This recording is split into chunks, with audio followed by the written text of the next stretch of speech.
Sino si Rowell Amano?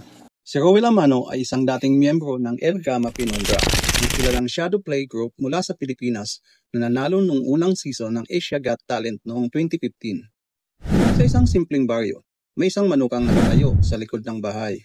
Doon nagsimula si Rowell Amano.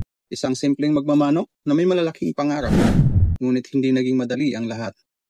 Madalas bahain ang kanyang manukan sa tuwing umuulan, halos mawalan siya ng pag-asa.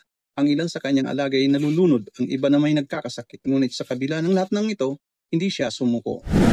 Wala namang nagtiyaga na hindi narating yung gusto niyang marating.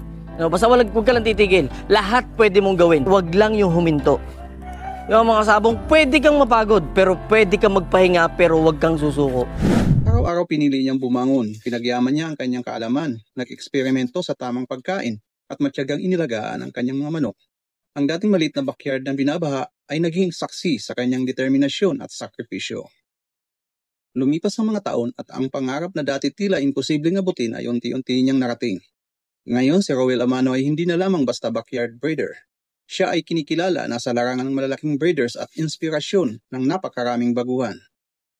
Ang kanyang kwento ay nagpapatunay na ang tagumpay ay hindi nakukuha sa isang iglap. Ito ay bunga ng sipag, tiyaga at pananalig na balang araw makakamit din ang pangarap kahit gaano kahirap ang pinagmulan.